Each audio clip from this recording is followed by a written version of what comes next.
कई लोग कहते हैं महाराज जी, जिस रुद्राक्ष को हम पहनते हैं उस रुद्राक्ष को कहाँ नहीं पहनकर जाना चाहिए? 5 स्थान बताएं जहां रुद्राक्ष पहनकर नहीं जाया जाता। कितने स्थान है? 5।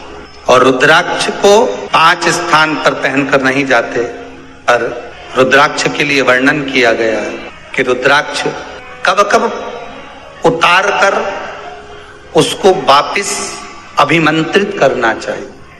5 जगह पहनकर नहीं जाना चाहिए और रुद्राक्ष को अभिमंत्रित करना मतलब सीधा अमावस्या के दिन, पूर्णिमा के दिन, शिवरात्रि के दिन, श्रावण महीने के सोमवार को, प्रदोष के दिन, ये दिन आपके शरीर में जहां पर भी रुद्राक्ष है, आपके गले में अगर आप रुद्राक्ष पहने हो, आपके हस्त कमल में आप रुद्राक्ष पहने हो, आपने अपने पास में कहीं रुद्राक्ष रख रखा है, तो उस रुद्राक्ष को अमावस्या, पूर्णिमा, शिवरात्रि या श्रावण का सोमवार या प्रदोष आदि, इस दिन उस रुद्राक्ष को एक बार दूध में धोने के बाद उसमें थोड़ा सा सरसों का तेल अवश्य लगाना चाहिए।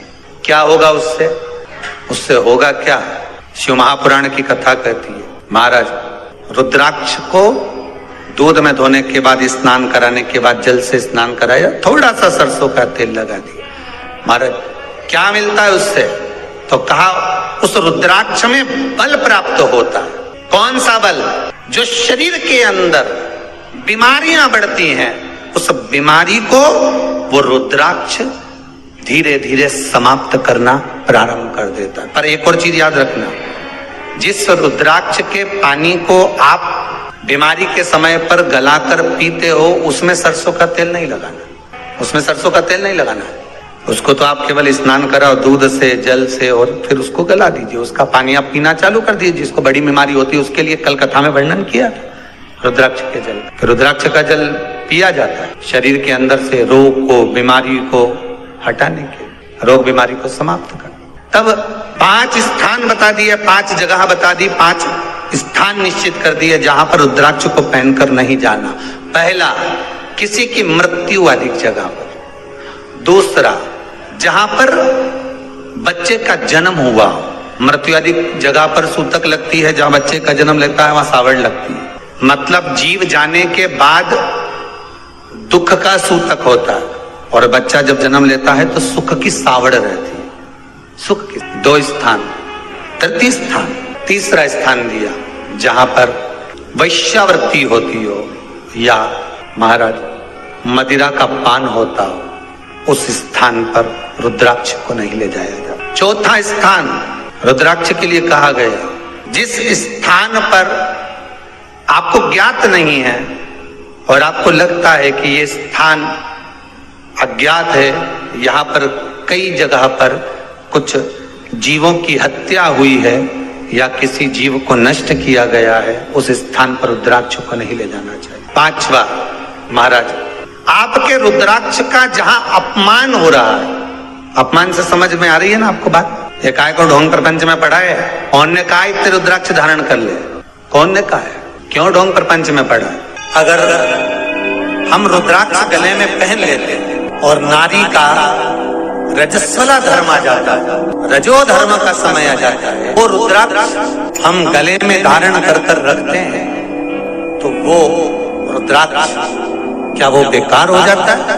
पहले एक बात बहुत अच्छे से समझ में, आप सन्यासी हो, जम के बोलो जरा, आप तपस्वी हो, आप साधक हो, आप उपासक हो, या आप बैरागी हो, आप एक गृहस्थी हो, घर में रहने वाली माँ गोदी में रखा हुआ बालक अगर गंदगी भी कर दे, पूरे कपड़े को भी बिगाड़ दे, तो माँ बच्चे का कपड़ा बदल देती है, और बदल कर माँ को ये जरूरी नहीं है कि उसको साड़ी बदलना, उसको कपड़े बदलना या उसको फिर नहाना।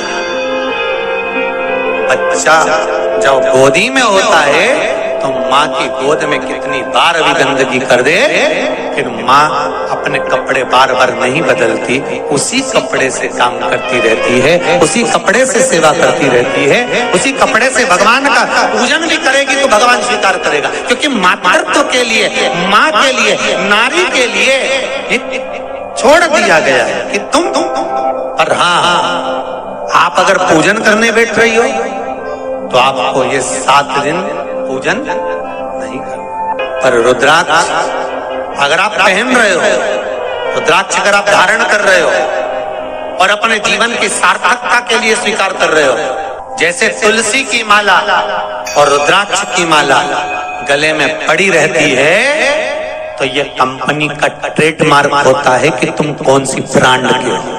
ये कंपनी का ट्रेडमार्क है।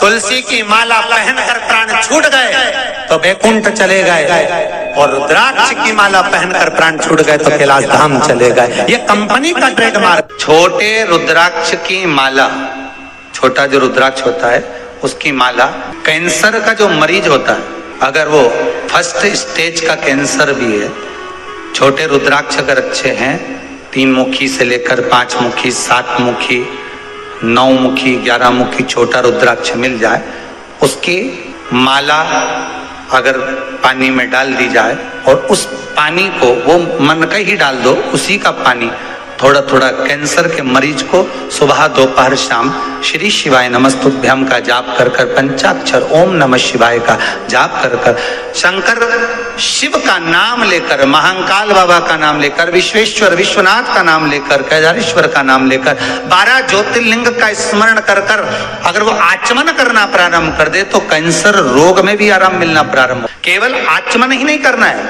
अगर स्त्री है तो अपने उल्टे हाथ पर भी उस मनके की माला को लपेट सकती है। पुरुष है अपने राइट हैंड में उस माला को, अगर कैंसर से पीड़ित व्यक्ति है, रोग से बहुत पीड़ित व्यक्ति, उसको बल मिलता है, उसको पावर मिलता है, उसको एक एनर्जी, उसको एक तेज मिलता है रोग से लड़ने का। कई लोग कहते हैं महाराज जी रुद्राक्ष को सिद्ध कैसे करना चाहिए, तो शिव महापुराण में एक ही उपाय लिखा है, 108 बेलपत्र पर शंकर का नाम लिखकर समर्पित कर दो, या लाल चंदन चढ़ाकर समर्पित कर दो रुद्राक्ष के ऊपर, या उस रुद्राक्ष को आप अभिषेक में समर्पित कर, या उस रुद्राक्ष को सरसों के तेल में रखकर उसको फिर समर्पित शिव जी को कर। रुद्राक्ष को निकाला, शंकर जी के ऊपर रखा, शिव जी के चरणों में रखा, अभिषेक किया, उसको धारण किया। सिद्ध कैसे करना है, तो शिव महापुराण की कथा में एक संवाद बड़ा सुंदर लिखा कि रुद्राक्ष अपने आप में सिद्ध है। मुंबई में एक मेडिकल रिसर्च सेंटर में इस रुद्राक्ष के पानी का रिसर्च किया जा रहा है। आप लोग निकालना कभी, आप लोग तो उसमें निकलेगा आपको, उसका सेंटर का नाम दिया जाएगा कि किस रिसर्च सेंटर में निकाला जाएगा। तो दोस्तों वीडियो आपको अच्छी लगी हो तो वीडियो को लाइक करें, चैनल को सब्सक्राइब करें, हमारे वीडियो को शेयर करना बिल्कुल भी ना भूलें। मैं आपसे मिलती हूँ अगले वीडियो में।